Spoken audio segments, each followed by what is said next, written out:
Hey everyone, we have an excellent talk for you today with some heavy hitters from the world of sound design for animated features.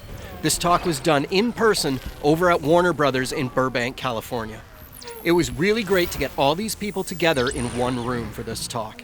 But before we play the interview, I wanted to throw out one last invite to our listeners in the Toronto area to come on out to our sound design meetup on this coming Tuesday, September 26th at 7 p.m. It will be at the Pilot near Bay and Bloor. Head on up to their top floor balcony to hang out with the sound community and meet old friends and make some new ones. New York listeners are up next as we are hosting a gathering in New York City on October 26th at the Crompton Ale House in Chelsea. Okay, let's get to it now. Here is a clip with some really great sound design from DC League of Super Pets. Not so fast. Lois Lane told us all about you, hamster. Hamster? A hamster is a hacky sack. A hamster is a mouse that had too much for lunch. We are guinea pigs. And when we're through with you, Buster, you'll know it.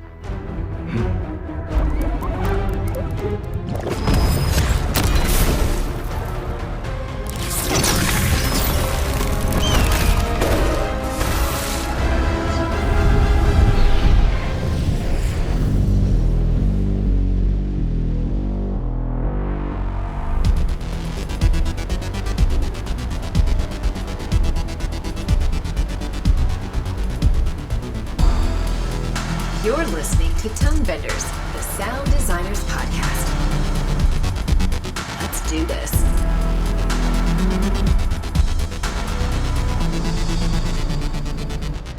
Hello and welcome to Tonebenders Sound Design Podcast, where we talk with the sonic artists behind our favorite films, games, and series. My name is Tim Muirhead, and I will be your host for today as we talk about the difficult craft of making sound design for feature-length animation projects. A few years back, we did an episode on animated series for children, and if you enjoy this talk, I encourage you to go search that episode out. It's episode 163 to go further down this rabbit hole. But for today, we are lucky enough to be at Warner Brothers, sitting in their ADR Stage 2 in Burbank, California, for this in-person talk, and we have some of the best talent for the most recent popular animated series. I'm really excited for this talk. So we have a lot to talk about, so let's introduce our guests right away. We have 5 different guests, so to help listeners kind of latch on to whose voice is whose, I will introduce each of them and then let them tell you about the recent project they worked on and what their role was. So first up, we have a returning guest, Julian Slater. He was previously on Tonebenders in episode 148, talking about one of my personal favorite films, a non-animated film, but Scott Pilgrim, a true love of my film career, not my film career, his film career. It's great to have you back, Julian. Tell us about your animated project recently. Hello, thanks for having me. I was the co-sound supervisor on Puss in Boots and The Bad Guys, along with Jay Jennings, and also the re-recording mixer, along with a couple of other guys. So, yeah. Thanks for coming back. That's awesome. I love The Bad Guys. It was super fun. Next up, we have Jesse Pariseau. Jesse was previously on the show to talk about Trolls World Tour in episode 136. Jesse, what animated feature have you worked on since Trolls? The last one that I was working on was DC League of Super Pets. I was the supervising Foley editor and co-supervising sound editor. Yes, and that leads us to our next guest. Bill Dean is with us today. Bill, this is my first time meeting you. It's great to have you on. Welcome to the show. Do you want to tell us about working on League of Super Pets? Oh yeah, DC League of Super Pets was a terrific show, and it was great to have Jesse as a co-soup as well as Ando Johnson, who couldn't be here because he's too busy. We're going to talk a lot about it, so don't you worry. We also have Justin Davey, who is a first-time guest. What film are you here to share your experience with, Justin? I was one of 2 supervising sound editors and re-recording mixers on My Father's Dragon for a Cartoon Saloon film for Netflix. My co-supervisor, Zach Sievers, is unfortunately busy on a recording trip under headphones in the middle of nowhere somewhere for a very cool upcoming show he's doing for Searchlight, but we co-souped and mixed My Father's Dragon. Okay, and finally we have Jay Jennings. Jay is a bit of the all-star here because he worked with a bunch of the other panelists on, I think, 3 of the different films that have already been mentioned. Jay, it's great to finally have you on Tonebenders. It's great to be on. Thanks for having me on. As Julian mentioned, we co-supervised together The Bad Guys for DreamWorks, as well as Puss in Boots: The Last Wish for DreamWorks, and also worked with Justin on My Father's Dragon. That's why all the movies were good. Oh, okay. Okay, so let's get down to it. The fun of an animated film is that we get to decide how everything sounds. We can get as zany as we want, we can go as over the top as we want, and we can also get as realistic as we want. But the truth is the sounds have to stick to the picture that we're provided to work with. But that's the tricky concept, because how do you know when it sticks? The answer is you know when it works because it works. But what if it works for you and it doesn't work for the director? Well, as you say, it is a project-by-project situation. Sometimes you feel like you've really designed the perfect sound and it's working to the picture, and you think, well, this is it, I nailed it, I can move on to the next thing. And then you have your review with the director or the producer or picture editor, and they say, yeah, that's not really quite working. So in that respect, animation and live action are really no different from each other. You have to drop that idea and just abandon that ship and go back to the drawing board and start over again. I would say we were quite lucky, though, with regards to both our shows that we worked on, and that the directors were pretty much in sync with how we saw sounds. And it wasn't, I mean, the thing with animation, and it was a bit of a discovery for me personally, because I hadn't done an animated feature for a long, long time. And I had said to DreamWorks very boldly when they approached me, well, there's no difference between, people ask me, have you done, you don't seem to have a much, long credit list of animated shows. And I'd say, well, it really doesn't matter, because we are there to help tell a story with sound design and sound mixing. But that does hold true for both live action and for animation. But the level of detail that goes into these animated features can be overwhelming, not only with the content, but when it comes to the mix. So there is that aspect of, because, these animated features have so much action in them, and there's so much detail, and the picture is so rich. And we obviously want to get across as much of that audio information as possible, yet, not make it an onslaught to the ears. So that's what I found to be the interesting challenge of those projects, which obviously helps if you have a director who thinks of sound the same way as both me and Jay did. Another quick aspect about having the sound stick to the picture is animated films are a little bit different, and sometimes you start when the animation is still really rough, as you know. The Bad Guys was one of those films where the first 20 minutes or so was pretty well dialed in. It was all lit and textures were there, and it was like working to a final finished shot. So getting sounds to stick to that was much easier, I think. But then you get into the later reels where there's still sometimes storyboard, and then you have to just kind of go with concept ideas and wait and see, what's going to happen. Well, the other thing about designing to storyboard, which can be kind of freeing at times, is then it turns into animation, and all of a sudden it might not be that the director doesn't love the sound you've made, but now you're looking at something that no longer works with the sound that you've made. True. On our show, we were very lucky in that we started really early. Zach and I were connected to the project for 3 years before they really got into physical production with it. So we were working against some really rough animation in the beginning, and that helped, I think, establish our style with the director. And fortunately, we were just in sync with Nora Twomey, our fantastic director. We didn't have a whole lot of, almost no wholesale start again throughout the process. But I think the key to that, when your director isn't pleased with something or wants something else, is to go back to what our essential skill is and just listen and try and figure out what it is exactly that they're looking for. Some directors are more or less articulate with their ability to communicate in sound. You may be able to hold on to pieces of it, or it may be let's try a complete new approach.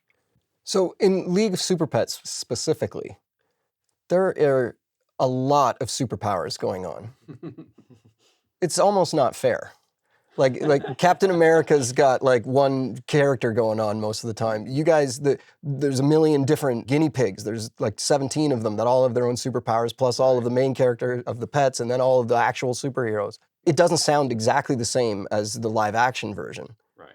So how do you go about taking inspiration from that, but also making it animated? Well, one of the things that, as far as sound design went between Eric Ocampo, Kip Smedley, as well as myself dabbling a little bit in there as well, and Ando Johnson, was we're referencing, okay, what do the directors have in their guide track, and what do they think that they want to hear?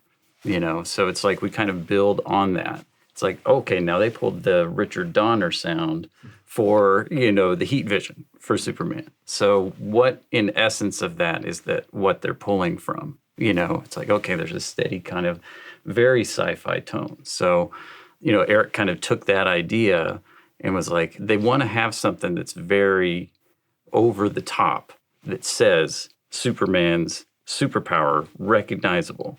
And so he took that and he kind of melded that into its own thing that's even grander.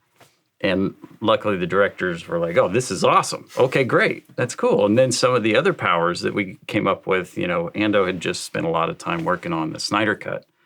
And he was like, I know all the stuff that Wonder Woman has and her rope and all of that. So I'll make things that are very similar to that, so we can connect it to the DC Live feature. And a lot of that stuff stuck. When we were doing reviews, we would do weekly or bi-weekly reviews over the internet with our animation director, Sam, was up in, I think he was in Vancouver. Yeah. Is that right? And then, Jared would be at his house in Idaho, and then we'd all be this was early in the COVID lockdown, so we would be in our separate homes, all of us chiming in through Evercast. And we would audition these things back and forth to kind of find out where everybody wanted to go. We'd have Ando design stuff and Eric design stuff, and then audition all of that material. And then we would just kind of fine tune it for what they're wanting. And we would find things that, what's that sound of the jet? Well, that's actually the sound of her jet. What's that sound that's in the rope? Yeah, that's the harmonic sound of the rope. And sometimes they'd be like, we want to do something different. Or they're like, oh, great. Okay, now that all makes sense. That ties it together. Great. So we just had to do it as a case-by-case basis to make Green Lantern specific to the movie, but relate if we can. We just had to serve the director's visions as well as what was in the picture we're working on. And just to put it on record, Super Pets is a great sounding movie. I think I said that too. I was lucky enough I was brought on for like a few days just to help out with the deliverables. And it's an amazing sounding movie. We were lucky to be nominated together on the MPSCs. Right. And just to be part of that group of people is quite an honor, I have to say, because the amount of work that goes into, as we all know, that these animated features, there's an awful lot of work that goes into them. So, yeah, great job, you two. Oh, well, an awesome crew. Fantastic people. It's super fun. While you guys were deep in your show, I'm fortunate to know and be friends with many of your talented crew. And one of your crew and I was working on Spider-Man No Way Home at the time, and we would chat on our drives home, and without saying any detail, we would sort of look for odd ideas of inspiration from each other. So I'd be like, I'm working with a scene with particles, and they'd be like, I'm working on a scene with rocks. And then we would throw ideas back and forth. And because it was so kind of left field, it was really fun and inspiring because we would send each other in different directions that we hadn't thought of. But sort of going back to what we were talking about in terms of COVID, where you don't have as many people around to talk to. So we were a resource for each other. Yeah. I kept trying to get his alpacas in the movie somehow. Yeah. We got him in the credits. All 6 of them, I think. Let's talk for a second a bit about the role Foley plays in animation. Jesse, maybe we can start with you since I think you were the Foley supervisor on one of these projects. How do you approach Foley differently for animation? There's a lot more of it. That's the truth. It's like, with live action, there's stuff you have to top. In animation, it's like, you can do whatever you want, really. And we kind of have to budget our time between what you actually need and then the cool design aspect of Foley, where, like, you can add to the big design elements or the powers, or we added, some really cool icicle sounds for the ice guinea pig. And you can just have a lot of fun with that. And you really have to be careful of your time, though, because you can get really carried away with experimenting. And our directors, specifically on all of our clear views, were always like, well, we want this, and we hadn't shot Foley yet. It's like, it's coming, we'll get it there as soon as we can. Just trust us, it's coming. And because without Foley, animation doesn't sound real at all. And you had to be a little bit acrobatic as well, because it's kind of, you can't just cue the show, shoot it, and review, and then you're done. It's kind of like, okay, well, this 3-minute scene is ready to shoot. So let's cue that and shoot that. And then, you just kind of have to roll with it. And go with what's lit, or what, if you can get answers out of them, okay, what's this surface or what's that? And the funny moments tend to change, actually, which we had a couple of times with when Crypto had Ace fall and the puddle changed, so you have to kind of be wary of that kind of stuff and go with the flow. I think we were very lucky, and I don't know how you guys work, but me and Jay were very lucky that we have a Foley team that are super flexible, and it's not the notion of blocking in 3 weeks of time, 6 months in advance, And sticking to it is just it's not that at all. It's just literally we let them know that we're starting on this date, the mix is on this date, sort of like 8 months later, and we just drip feed them Foley throughout that period of 8 months, and it's an ongoing process as opposed to it being this kind of like big chunks of time spent and then brought back. It's an evolving thing because Foley and the sound design all kind of grow together as one thing. So in that regard, it's also a little different to live action, where mostly it's a chunk of time booked at the back end of the process, whereas with animation, when the cut sort of settles down and Yeah. then you feel comfortable about shooting the Foley. Yeah. And sometimes it feels like animation, every shot is a visual effect. Yes, Yeah. it's because it is. It's like you just got visual effect is not done. Got to keep moving and go to the next set of stuff that's ready for us to shoot. It's interesting. I agree with what Jesse said about without Foley, animation feels like it's not sticking to the screen. It doesn't even matter. Like, Bad Guys is a good example, I think, because our director, Pierre, was very focused on, and John, too, our picture editor, was very focused on the Foley aspects of the characters. And every character in that movie had sort of a different texture. Like the wolf had a silk suit, and they were very specific, like, has to be silk suit, can't be cloth. And the shark, he's a big guy, so he should be a little rubbery, maybe. And the snake had to have a very specific texture.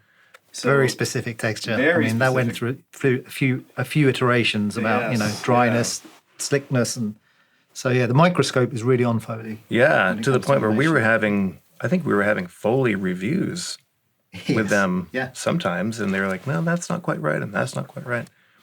But it's so important to get Foley happening.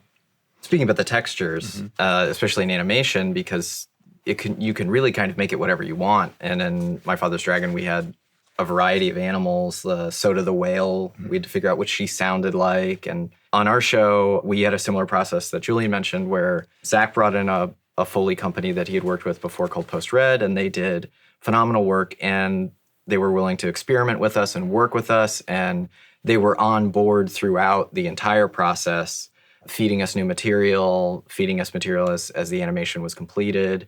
And we were able to do a lot of experimenting and back and forth. I think Foley is generally undervalued. It is the glue that holds, you can do your cool high concept design, but if you don't have Foley that's going to ground it, then you just have this disembodied head that is floating around on screen. And then especially in animation where you have absolutely no production sound to help ground the image, it's absolutely crucial. Yeah, critical. So an aspect of animation is that a lot of them are meant for children, and we tend to worry about scaring children. When I took my kids to go see the new Puss in Boots movie, I reached out to Jay afterwards to say how much we loved it, which we did, by the way. And Jay's first question back to me when he found out I had a 6-year-old was, how scared were they of the big bad wolf? And the answer was that she felt brave because she wasn't too scared. So the decision you made to go fairly scary with it, I think worked out, but I think a lot of times we're scared to get scary. How do you figure out where that line is? You have to take the cues from your filmmakers first and foremost. I don't know about you guys, but it seems like every movie we work on, when we get to the first day of the final, because most people's ears aren't really calibrated to the levels that we're working at on a dub stage, 85 dB. So we start to play, we start to mix, and there's always somebody in the room's like, is this kind of the level that we're supposed to be at? And you have to do a bit of educating, like, yes, this is normal, this is 85 dB. If it gets too loud, then we'll definitely start pulling it back, but this is a normal theatrical level.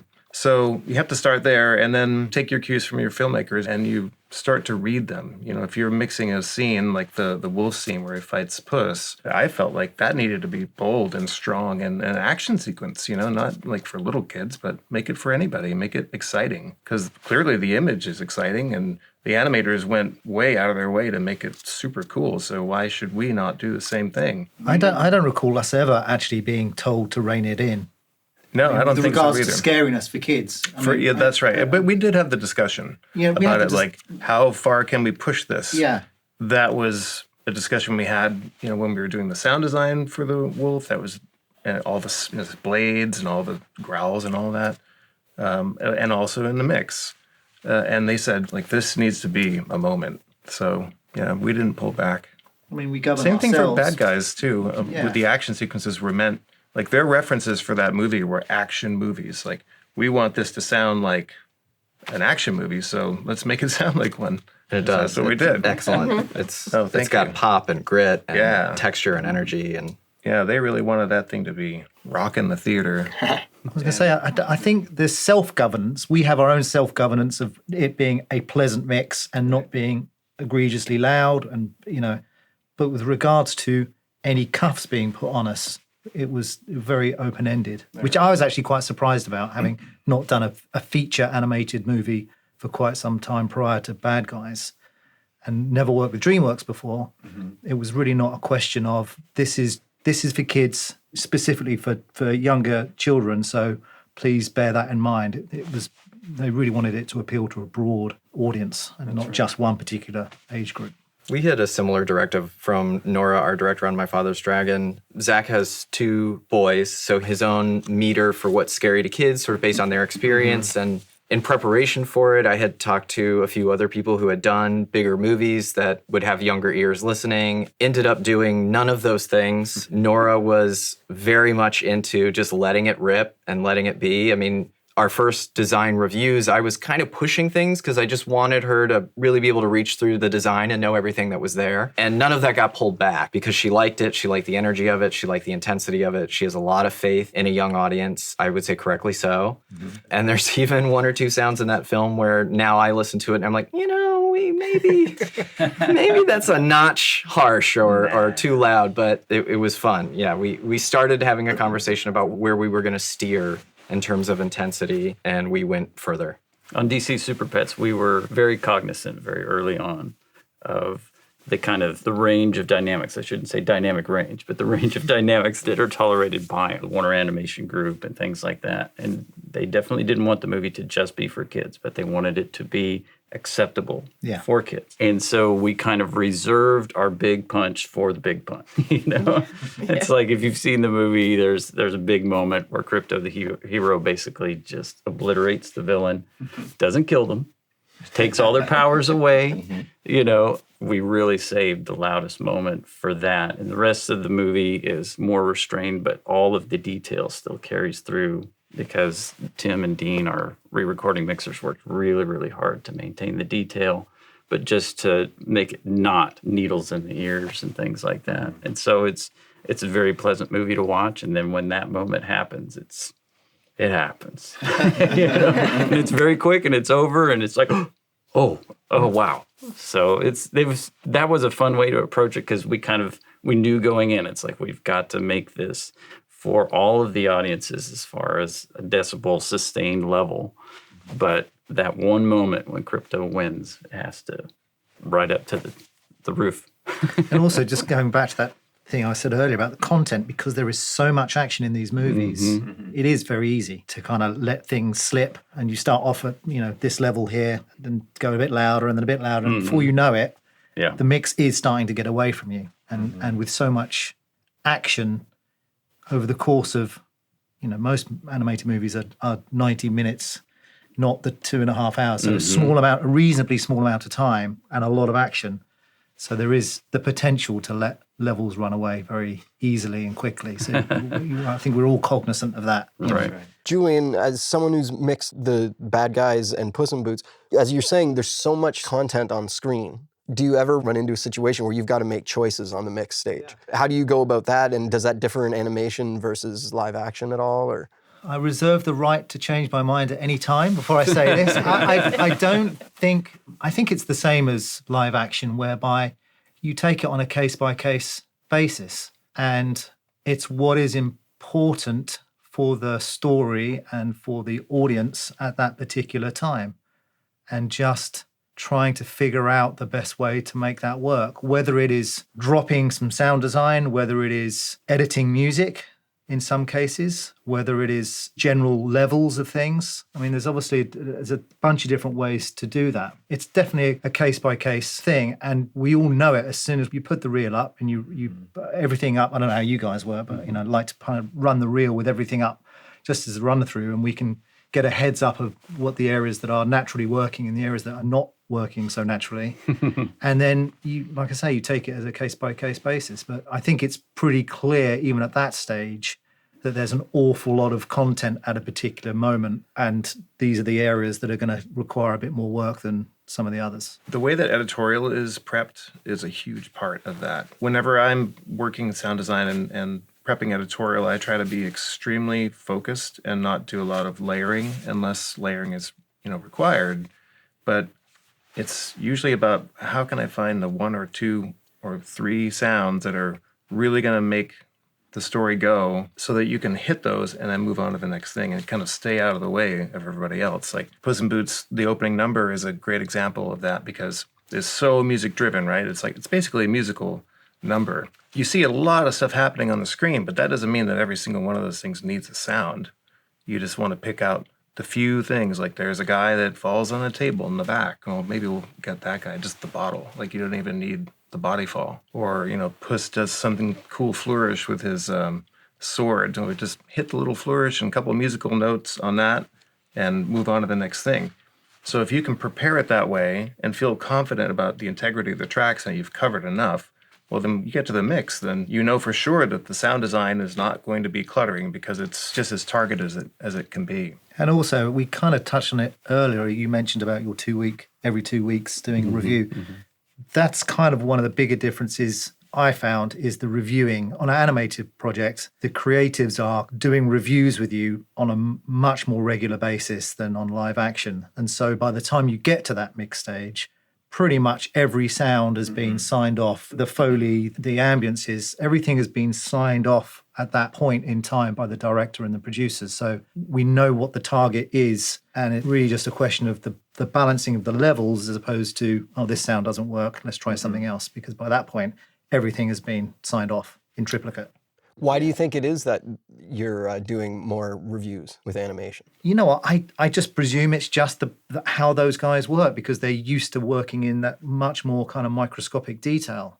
I mean, I say that, Puss in Boots, because of its journey to the point when it got to us, whereby there was much less time, our review process on Bad Guys, we were reviewing a lot. That's right. And me and Jay were I was quite taken aback by the amount of reviews over and over again. And we kind of braced ourselves for it on Puss in Boots, but it wasn't the case at all. Different filmmakers had a different way of looking at it. And they were so busy on getting the pictures sorted and the picture editorial. Yeah. Once, they started to get stuff from us and they just seemed to relax with the whole process. It wasn't quite as involved on Puss in Boots as it was on Bad Guys, but still, everything was signed off well in advance of the mix. Yeah, that's really the gold standard. That's the goal. By the time you get to the final mix, you don't want anybody in the room going, what's that? I've never heard that sound before. It should be a part of their movie already. Ideally in their tracks. Yeah. I was just going to say that. In the Avid. That's one thing with live action, animation, whatever it is. The sooner you can get the sound design or all the mix into the Avid, the better, because then it becomes the movie and not just like some sound design that's floating around. It becomes a part of their story, and then they become attached to it, and that's the goal. Like, we're all trying to tell the same story, and you can't do that if your stuff isn't a part of their film. It's also very helpful to get back the material from them in an AAF and look at it and see, they moved this here, and they use this sound for that thing instead, and it can be informative and give you a window, an insight into their thinking on the process. It's a whole different type of communication between the departments. Nonverbal, I guess, yeah. Exactly. Well, that's always kind of the win as well. If you're reviewing something and they're like, oh, that's great. And then it's like, okay, we'll send that off to you. And then they get it in there. And then it's kind of like, okay, next thing up. Next thing up. And they get a chance to live with it then to the mix, where they've been, we're not usually on at the very beginning. So they're sitting with their sounds for years sometimes. And then finally we start giving it to them and they have time to get used to it. That's the benefit of doing those reviews every week, That's how the dog got cast. Yeah. That's how my dog is Crypto in the movie. Amazing. Yeah, and they had these temp dogs and none of them were the same. And so we auditioned a couple and he won. Man, those residual checks must be awesome. I wish. They come as dog bones, unfortunately. Right. I'll never show them a picture because he's much smaller than the dog they modeled it after. But if you don't play it against a dog that's bigger, they don't know. That's right. He's short and tough, kind of like Jason Statham. He's got a big bark. Yeah.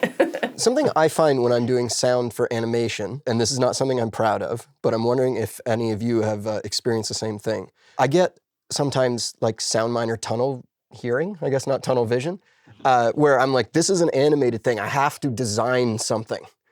Where sometimes on a non-animated project, I'll get out my mics and be recording new things instead of trying to manipulate. I'm wondering if you all ever have that experience of getting kind of locked into how sound design for animation is supposed to be. I would say sometimes yes and sometimes no. That's kind of a cop-out response, but you kind of want to start first with the tools you have at hand, right? And so if you've got a lot of things in your sound miner kit, in your library that you're like, oh, I can really work on this design sequence. And then maybe you can then find where you've got holes that you need to go and get new things. In defense of your method, I think that's probably where you're going from is like, okay, let me see if I can design something super unique with the tools that I have, and then see if I need to go out and record, because recording takes time and organization, and you're not sure of the environment that you're going to go into. Because on Super Pets, we had to do that. We had to record Bodhi, your dog. Yeah. And so that turned into probably a months-long process that you were like, okay, the postman's coming by. Got to get the mics ready because he's going to get really angry. I have actually done this. Yeah, Lock the dog in a room with 100K and let him whine and bark for 20 minutes. Oh. Yeah, we accidentally got there's a part where he gets hit by a car, and my friend was trying to get sounds out of him, and she just grabbed him the wrong way, and it's that horrible sound. Aww. And then it got cut out of the movie. Right, I was like, because it was too frightening. It was too frightening for kids. Too real. Yeah, it was too real, so they changed it to like the actor's effort instead. Oh, yeah. Right. I also don't think your method is wrong or anything to be, we all have recordings that we've made that are phenomenal and just lend themselves to being used in various ways. And then oftentimes, I think Jay, you and I actually talked about this on My Father's Dragon, the little sequence with the rock. And we were talking about recordings we had, and you said, you know what, it's just going to be easier if I just record it. And in that situation, that was the right choice. And, sometimes you do a crazy plug-in chain, or actually, here's something that was a total bust that I did. I spent an entire day, was trying to make these really cool sounds. I got Radium going, feeding that to Reaper, stuff going on in Reaper, feeding that into Pro Tools. It was this whole ridiculous chain of stuff. I made all these sounds. They were so cool. I put them in the movie the next day. None of them worked. They all got thrown out. But you have saved them for the next movie. The next movie, yeah, they'll be useful for something. Waiting in the wings. I think sometimes it's driven by the budget of time that you have to work with, right? And especially in television animation versus feature animation, you're much more constrained and restrained as far as the allotment of time. Like, what do you have? 4 days, a week and a half to cut everything in a show like that? That's a lot of material. And if you can get it done with sounds that you already have at your disposal, then that really is the most efficient way to go. And also thinking about what's the context that these sounds are going to be heard in and played in. Are they going to be featured? Are they going to be like the only thing that someone hears? Or are they sort of supporting actor roles and they can afford to be, maybe it's not like the best sound, but it'll work. Right, and then I have to move on because I have so many other things to do. Yeah, I was going to say that's time management. Time management is so important. I always think of it as you've got a Rolodex. You've got to know yourself, which is the stuff you concentrate on, which is the stuff you put on the back burner. Within that process of 6 or 7 months, let's say, there are certain things that you focus on, certain things you can put on the back burner and deal with those later. And I think time management is so important because there is so much stuff one could very easily get drowned out in trying to hit the target on every single sound all the time from day one. And then you end up with half a movie not cut when it's time for pre-dubs. Yeah. So you've got to get something on the page. Like, you've got to get something on the page. You can always come back to it, but you've got to get something on there. The other thing I wanted to say about recording is I like to think about it like with both Puss in Boots and Dragon. There were a couple of things in those movies that really needed to be star players. Like the island sinking and rising, that had to be something that was really unique to that film. So we recorded for many hours all kinds of wood cracking and creaking and wicker furniture, styrofoam baskets, and we had 15 microphones. We had 10 microphones, 200 Ks. We had 1,525. We had, I believe we had 10. We had 200 Ks, and then also 2 LAM micro UCIs that are known to go up to 70 Oh, you got UC Pros right now? I got UC Pros on. That's what I'm. But my backpack's got the micros in it. Sorry. Shout out to Jonas. And those actually I find to be a wonderful bridge between what the 100K can reach for and something like my Sheps. Yeah, we spent a ton of time recording that, and then we had a wealth of material to play with and pitch and crush and recrush and reparallel and all that jazz. But it was worth it because absolutely that needed to be something that was unique to that film. And we could have easily done it with library sound effects or sounds that already existed in my personal library or personal library. But that's like the craft of it that's the fun part is like, let's just get our hands dirty and make something new. Like, you don't want to recycle things more than you need to. And it truly is the fun. Like, we had a great time. Yeah. We had a grand old time destroying things. And you brought an axe. And yes, I brought an axe. And the end result is... He brings an axe. It's not worrying. He's got one right now. We'll move on through that. The end result is something that's very signature to that film and specific to it. To get real nerdy and granular, I'm sure many people are using a beta of SoundMiner 6 right now. And I can relate to a tunnel vision in SoundMiner when you're jumping between databases, because you're in a database, you're working with that database. SoundMiner 6 has tabs. Nice. So you can have multiple databases going at the same time. You can search one at a time or all of them together with a keyword, and it's Justin Drury, we love you. Yes. Yeah. More bourbon heading your way. Is there anything that we haven't touched on yet that anyone wants to bring up, or? I'm bummed that Zach couldn't be with us today. He and I have worked together on and off for years, and he's very talented. He managed the dialogue and the ADR supervision, and I was managing the design, but he and I were constantly working together, sending material back and forth almost on a daily basis and figuring out what worked and what didn't. We had to do a lot of navigating between, are we using real animal sounds? Are we using loop group animal sounds? There are a few animals that are a hybrid where he's designing the loop, I'm designing the effects, or my team's designing effects, and we're putting those things together. So it was an extremely collaborative project with all departments working together. I would add, just like for me personally, I love working on animation. I've done a lot of, I'm coming up for my 10-year anniversary in this lovely country, and I spent my first few years doing an awful lot of low-budget horror, people being killed, slashed, all kinds of things.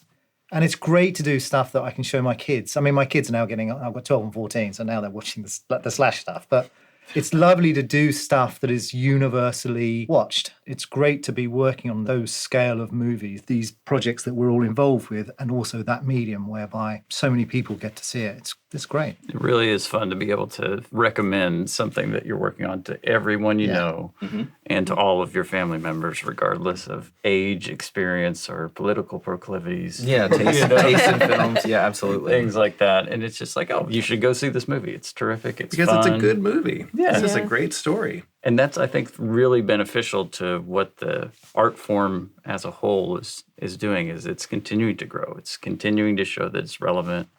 And it has, like we've talked about a lot, the excitement, the detail, the emotion. Comedy. Exactly. That's one of the things that really drew Jesse, I, and Ando really into the movie of DC Super Pets. Our whole crew, including Stephanie and Chase and our mixers, Tim and Dean. It was just like, this movie has all of these great things. It's really well told. It's a great movie. Happens to be animated. Yeah, and I think people need to get past that it's always an animated movie. Oh, I'm not interested. But there's a lot of great storytelling going on in animated films these days, and it has been for a long time. And you go all the way back to The Incredibles is one that really sticks out to me as being just a great movie. It doesn't matter that it was animated or could have been live action, but it's just a great movie. It's super exciting, great characters. Really terrific performances. And actually, I was going to say, great sounding. I mean, I distinctly remember seeing, I guess it must have been the first Toy Story, as a young, very young adult, and knowing that I wanted to work. I came out of the cinema thinking, oh man, one day I'd love to work on something like that. Bizarrely, I still don't feel that I am at that point. I mean, I really don't. But there's been such a great lineage of amazing sounding animated movies over the course of however many years, and to possibly be part of that, and I say that very non-egotistically, but to think that we are all having a part in that ongoing process is great. It's lovely. They're just as challenging as they are fun. You know, you go way outside the box, but you also have to ground it. I think it's a super fun mix to work on. Mm-hmm. Me too. Thank you very much for talking to me today. This was really awesome. Thanks to Tammy for recording us. Thanks, Tammy. Awesome. Thanks a lot. We'll talk to you all soon, hopefully. Once again, a big thanks to Tammy Treadwell and everyone at Warner Brothers for hosting this talk. Remember, if you are in Toronto, come on out to our sound design meetup this coming Tuesday, September 26th at 7 p.m. It'll be at The Pilot, which is near Bay and Bloor. Head up to their top floor balcony to hang out with the sound community in Toronto. New York listeners, you're up next as we have a New York City gathering on October 26th at the Crompton Ale House in Chelsea. This episode was edited and mixed by Keith Morrison. As a sound recordist, Keith works on short drama and sound effects creation, as well as utilizing his skills in post-production as an audio editor. You can contact him through his website, morrisonproductionsound.co.uk. Thanks so much for listening to Tonebenders. See you next time. Tonebenders is produced by Timothy Muirhead, Renee Coronado, and Teresa Morrow. Theme music is by Mark Strait. Send your emails to info@tonebenderspodcast.com. Follow us on Twitter via @thetonebenders and join Tonebenders Podcast on Facebook. Support this podcast. You can use our links when you shop with Amazon or B&H, or leave us a tip. Just go to tonebenderspodcast.com and click the support button. Thanks for listening. Are you looking for more audio-related podcasts to listen to? Tonebenders is part of the Audio Podcast Alliance, featuring a hand-picked selection of the very best podcasts about sound. Be sure to hear the latest episodes from our friends in the community at audiopodcast.org.